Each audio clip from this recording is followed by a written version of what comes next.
Hi. My name is Tiago. I'm Tiago Gill. I'm an anesthesiologist in São Paulo, Brazil. I'm owner of the Centro de Cetamina. It's Ketamine Center in Portuguese, the same thing. And I'm here to present you my work on, where's the pointer? Here. On IV esketamine for bipolar and unipolar depression.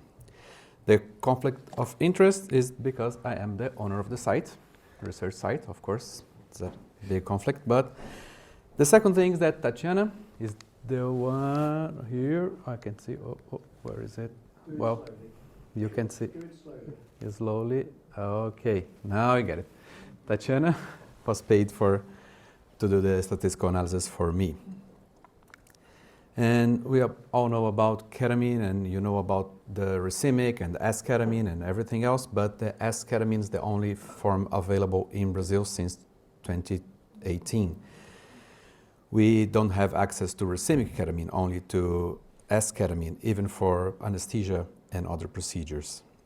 We are only one of the few countries that can have easy access to IV esketamine. So we did a real-world study with single center, mind clinic. The diagnoses were given by the referring psychiatrist. I did not confer, did not research, I don't do nothing with the diagnosis. It's just what they told me. Patients must be 18 years old to be in this study and have at least 2 infusions in 14 days apart from one to another, and we use PHQ-9 as a follow-up. This is how I do things there. So I don't follow, my induction phase is based on the response of the patients. I don't do any protocol. So I don't do 6 infusions for everyone. I do infusions as long as they are not remitted, so PHQ-9 less than 4, or 6 infusions, whatever happens first. So not everyone got 6 infusions, and the dose ranges from 0.5 to 1.2. So this is the design of the study. We had in our study 263 patients, and there's the distribution of how they distribute on infusions, or they get remission, or they get 6 infusions. The baseline characteristics of my populations correlates with any other places. So mean age is 42 years, mostly female, and we have this. We separate suicide ideation by the question 9 on PHQ-9. So high risk is those who score 3 and low risk 0 to 2. And we have 35% of the patients on this characteristic of high risk for depression. We can see that these patients, almost half of them have made 6 infusions and less than 6 infusions. 5 is the mean number of infusions when the main objective is achieved. As a result, we can see that the basic score, the baseline was 20 points on PHQ-9 and got a reduction to 9.8. So it means a coin D of 1.47 with mean reduction of 52% of the score. So, but that's the force. Let's see how many patients we helped. This is how we separate the response. So on remission, PHQ-9 less than 4, we got 26 patients. And if we sum, we have this mild response characteristics as well with 19% of patients on this. We think this mild is important on real-world scenario. We are treating patients and they have problems, they have disease, they have the burden. So we think that mild, what we call here mild, 25 to 50% is an important thing.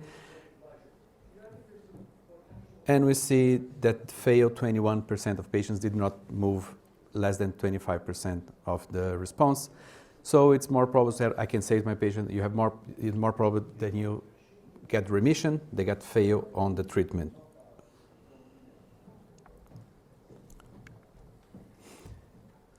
Their characteristics according to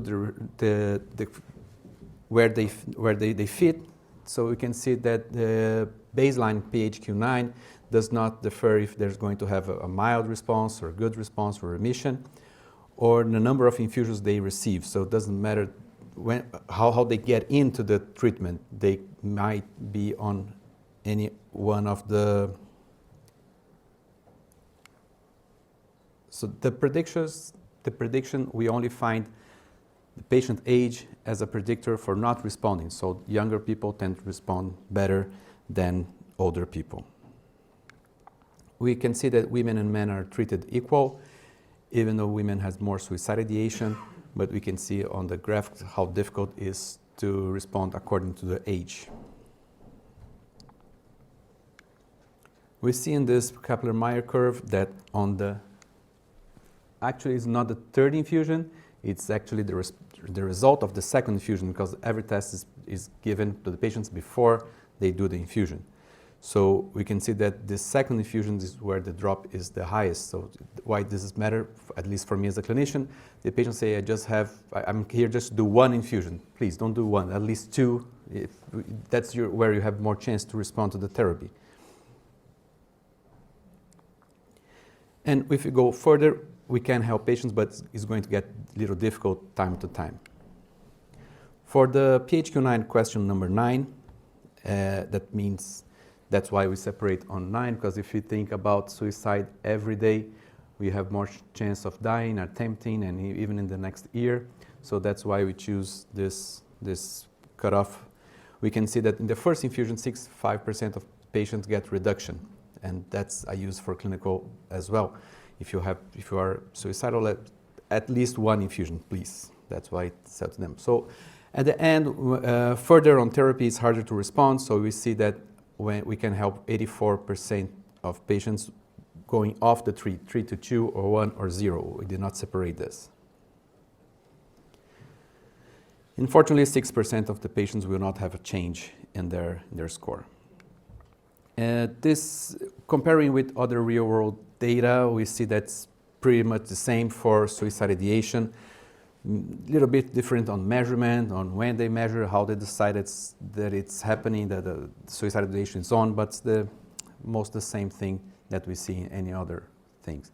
Remember that esketamine was not significantly different on intranasal when it was given for suicide ideation.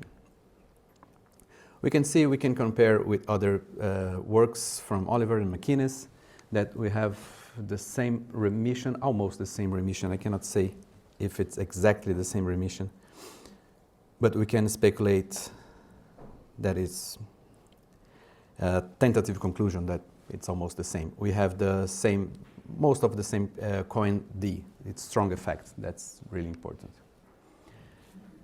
The strong points here is that is the first real-world study with esketamine IV, first with Brazilian population.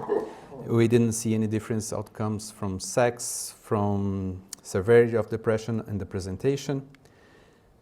The weak points, we only do PHQ-9 until the 5th infusion, so I don't get the answer, the response, what happens after the 6th infusions. That's a problem. We have different definitions of suicide ideation everywhere, so it's difficult to measure it. We didn't check for resistance. A lot of different oral medications, including benzos, zolpidem, that's really common in Brazil, zolpidem, and a lot of other diseases and comorbidities and drugs, everything. It's an open clinic. And I did not use anything else to measure the depression scale, only PHQ-9. And I hope you can help me with some weak points and stronger points, and that's it. Thank you. Thanks very much, Tiago. Thank you. May have time for one question, if anyone wants to ask anything. Otherwise, they could perhaps catch Tiago after. Yes, sure. Great. Thank you. What about the side effect?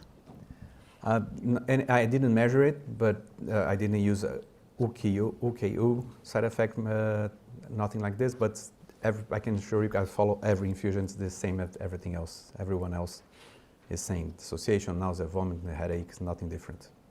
Thank you. Okay, well, thanks. We've eaten into tea break a bit.